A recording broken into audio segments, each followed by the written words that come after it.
Well, last week, as you recall, or I hope you recall, because that means you watched the show. And if you didn't, get back over there and watch it. Get over there and watch it. We started on Van's Railroad, which we think is the world's largest privately owned 7.5-inch gauge railroad. So this week we're taking the train up to the pond to have lunch. Should be fun. Yeah. So this will give you a chance to see some part of the railroad. It's still only about 4 miles of it, but that in and of itself is quite a journey, the 4-mile trip up to the pond. Wow. So check this out. Lunch at the pond on Van's Railroad. So it'd be great if it didn't rain or snow. On the cement ties? Yeah. Okay. Yeah. We made them exactly how they said we made them. Yeah. I made a lot of them. And eventually they'll all be thrown away. Jeez. They failed. Yeah. And now we're switching to these. The plastic ties? Yeah. And as you can see, we buy lots of them. Our friend Adam Canales. Well, we're back at Van's Railroad. This is Van. Yes. And this week we're going to ride the 4-mile loop that goes up to the pond. Oh, fun. And then back, of course. Now, these, of course, are the steam bays here at the engine shop, and this track right here is actually that track that I laid clear back in 1996. Wow, and it's in good shape. Well, it's probably been relayed and had a lot of maintenance done, but that's the loop right there, that very first 1-mile loop that we laid. And then later on, the steam shops here were built on that loop. It's kind of surprising that Van built these extensive steam bays over here when he really never has the railroad open to the public. But sometimes he'll have his friends come over and bring their steam engines, and so I guess he felt that he needed some steam bays. Yes. But for the most part, what you see right here is what's run out here. That's Ralph's engine there, 844. Nice. Isn't that neat? That's now, cool. We've ridden that, not of course the other 844, the steam I was engine. going to say the 844 we rode didn't look a thing like that. That's the 844 we rode in Boulder City, Nevada. Okay. The Diesel 844, Right. Union Pacific, and that was the reason that the steam engine for years was 8444, was because of that engine right there. But here is the flagship on the railroad, Unita 50. Oh, look at that. And Van completely scratch built this. And when he announced one day that he was going to build it, it was like, yeah, you're dead, sure. And sure enough, he There did. it is. All scratch built. He bought wheel castings, everything else he built. It's built to 2.5-inch scale, so it's a 3-foot narrow gauge running on 7.5-inch gauge track. Oh. So that makes it extra big. Now here's the track plan for the entire railroad. And again, we looked at that last week. There's a little more than 10 miles of track here. Wow. And we think that makes it the world's largest privately owned railroad, just for Van and his friends. This is the loop that we're going to be riding today, the 4-mile loop that goes up to the pond and then back to the steam bays. There's a lot of different routing options on the railroad, but the 4-mile loop seems to be the most popular. The guys go up to the pond for lunch whenever they're out here working on the trains. Well, that sounds just like fun. It is a lot of fun, and it's a great place to go have lunch up at the pond. Last week we looked at some of these construction photos from 1996. As I pointed out, Van and I, mostly just the two of us, built that first mile of track. This is setting the steel bridge over the cut. And we built a 1-mile loop, and then Van extended that into a 2-mile figure 8. But we had Al out here and some of the friends. But it was just kind of neat to get started on this. But after 96, when I moved out of town, Van just kept right on building. And he's done some amazing work. Boy, I'll tell you what, the newer track I think is the most amazing. Because it just goes out into the wilderness. When we were building this track, we were doing kind of loops around. But he always had a desire to build a track that just went out into the middle of the wilderness. And so he bought some more land and built a track right out into the middle of the wilderness. Whoa. And that's the track that we're going to be taking up to the pond.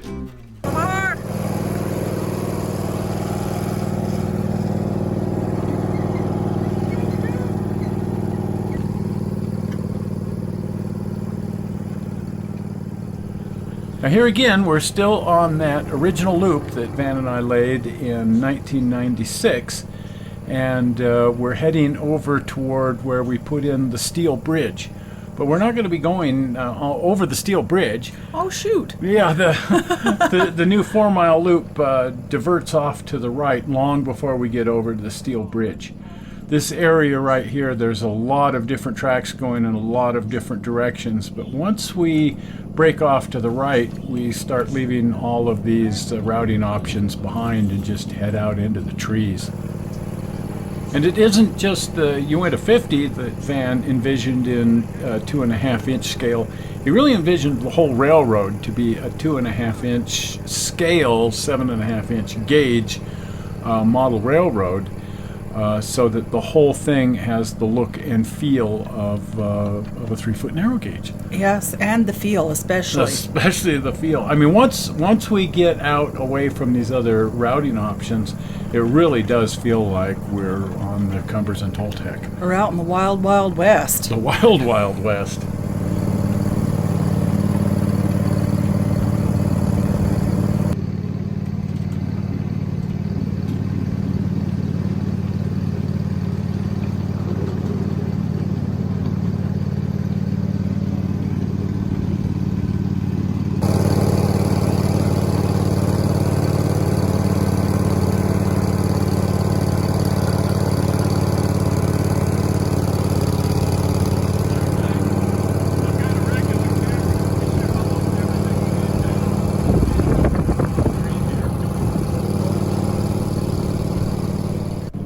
Now here's the road crossing for the road. It isn't much of a road. No. But this is the road we came in on. It's the road that everybody comes in on. And once we cross this road crossing, we really leave, quote, civilization behind. Right, we left the civilization behind out on the main drag, but this is really out there. This is really out there. So what we see peeling off to the right over there is yet another route up to the pond. Right, look at that. And it goes up over a higher line at a higher elevation, a whole different way to get to the pond, and an equally long line therefore.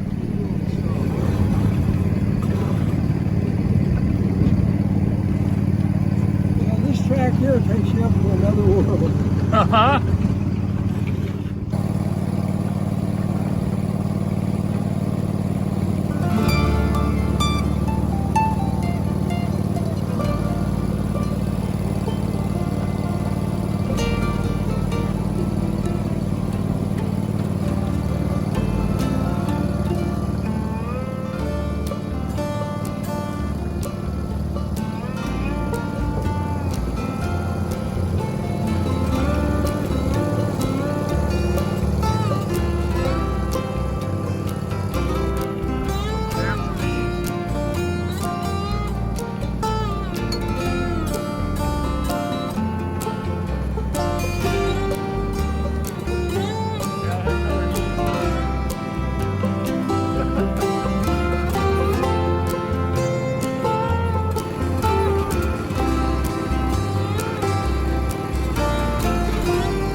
We're right out here in the middle of nowhere. Absolutely. Literally. Literally. Yeah, we could be on the Cumbres and Toltec right now. Well, pretty soon you will be. Where do you see where we're going?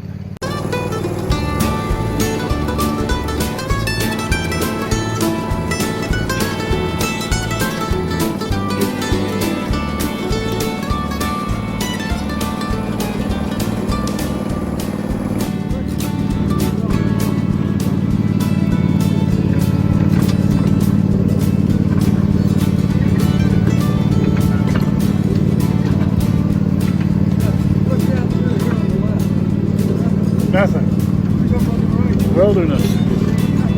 Just wilderness everywhere you look. No roads, no tracks, no anything. Well, there's a road along the east boundary.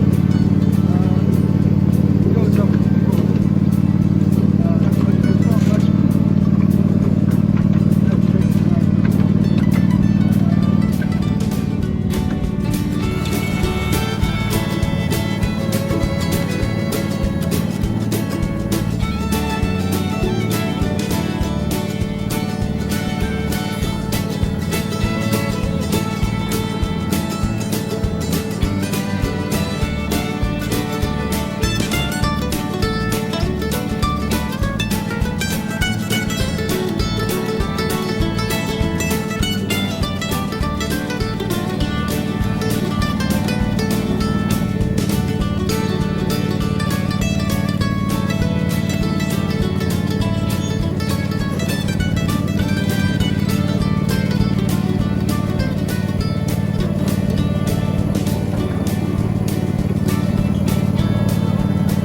Yes.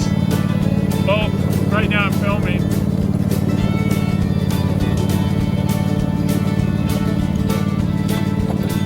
Oh yeah.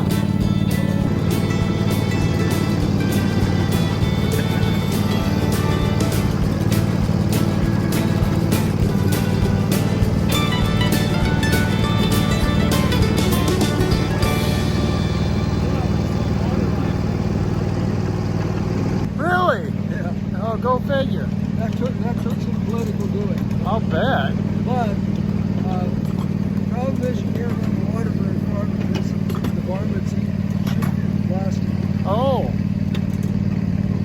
To get water up to the pond where we're going, I had to run a half-mile line. wow.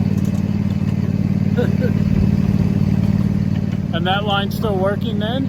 Well, yeah, every year, sometimes more than once, I have to fix the leaks. Yeah. But that's worth living with. Yeah.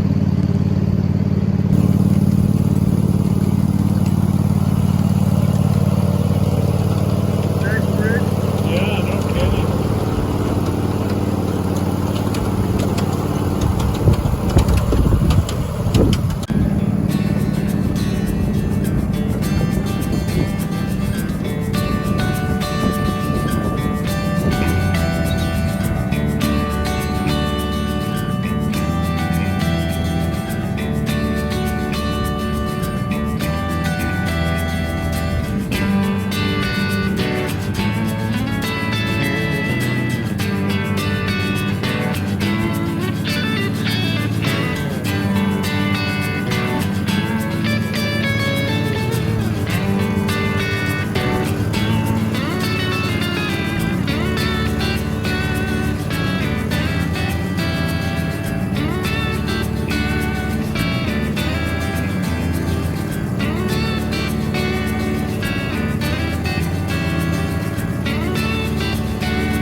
look, a windmill. I haven't seen anything like this in years. Yeah, Van said he put a windmill up here at the pond just to stir the pond. Right. They were everywhere when I was a kid growing up. Yeah, you'd see them. They're still around, but boy, back then they were just absolutely everywhere. And I thought at first that this one was feeding a well, and the well was feeding the pond, but Van says no, the pond is fed a completely different way.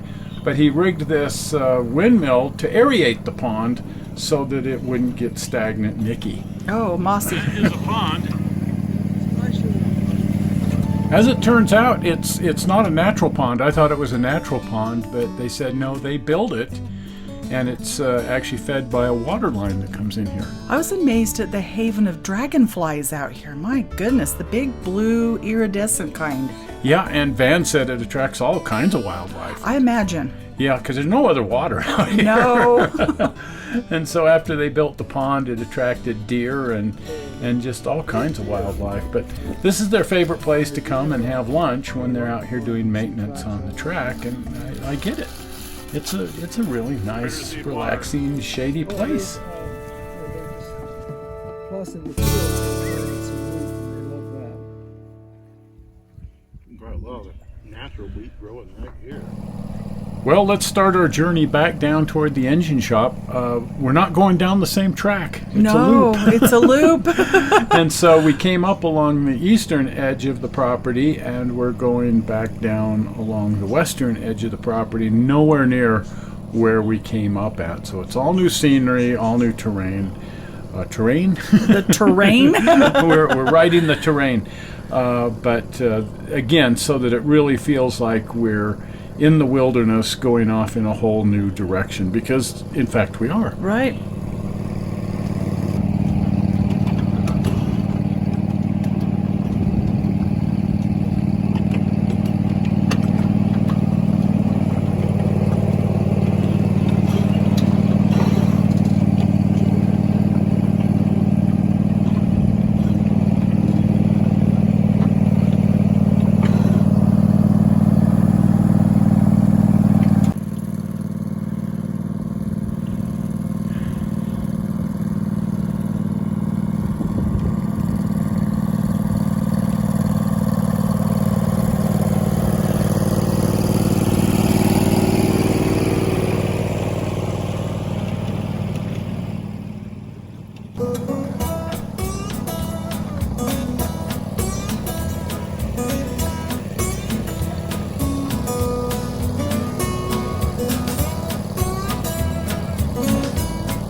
Well, we're starting to see some more routing options again, and what that means is we're back on the original property. Yes. Down by the big loop that Van and I laid, which is on that ridge on the other side of this meadow, as a matter of fact. That's where we put in that very first mile of track, up on that ridge.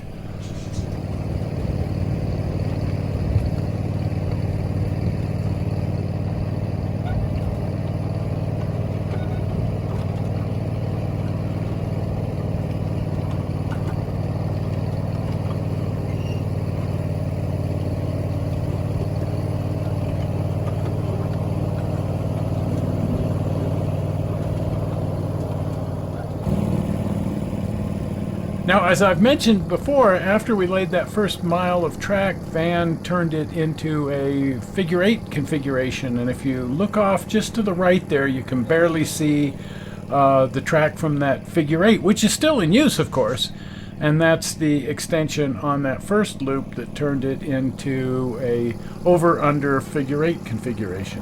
Wow.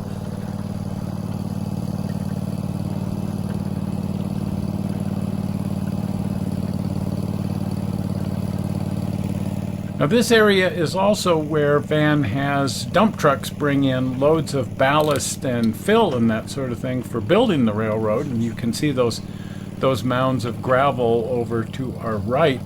You'll also see a rather disused stub siding going off to the right here, which goes off to a rather disused pile of cement ties. Oh my. They built hundreds and hundreds of cement ties, and it was a disaster, and they're now tearing all the cement ties out. And this little track over here goes over to the pile of dead cement ties, which they'll probably just leave here to rot in the sun, I guess. It won't take long, apparently. No, not out here.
Well, and just like that, we're back at the steam shop.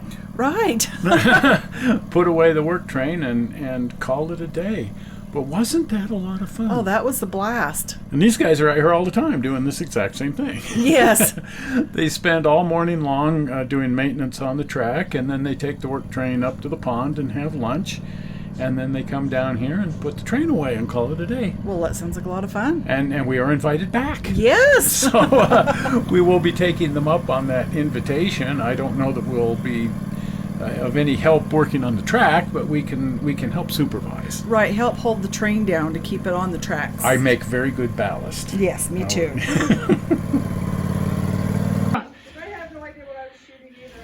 It just, the screen gets so dark in the bright sunlight and you just can't see anything. Yeah.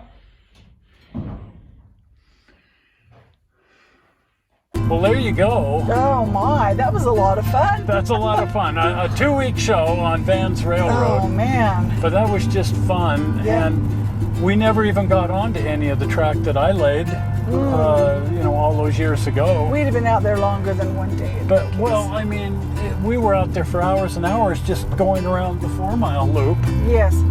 If we tried to go around the whole 10 miles, I don't even know, because these trains are very slow and whatnot. Right. And I suppose you could traverse the entire 10 miles over the course of a day. Start in the morning and end at supper time. Yeah, but we spent a couple hours out there and only traveled around on 4 miles of it. But that was just really neat to see. That was fun. And our plans are to get back out there. Right. At some point.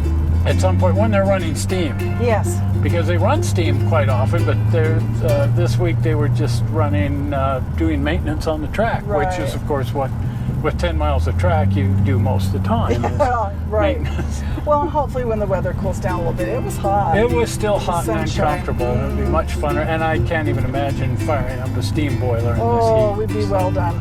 So anyway, it was fun, but we're going to get back out there and see that big Unita 50, that big articulated engine run. That should be That fun. should be pretty spectacular. Right. Well, if you haven't been over to the channel, pop over to the channel, and if you're not a subscriber, please subscribe. Yes. And set your notification bell, because we're uploading goofy stuff all the Oh, time. yes. And we want you to be part of that. That. Now, the easy way to subscribe is to click the blue button. Are we ready for it? Zoink! Right there, the blue button. Well, we're not sure how you found this video on the internet. We hope you didn't find it boring. And we will see you here on Tuesday, Yeah, Tuesday. because we're showing you some brass engines, as I recall. See you then. We'll see you. Bye-bye. Bye.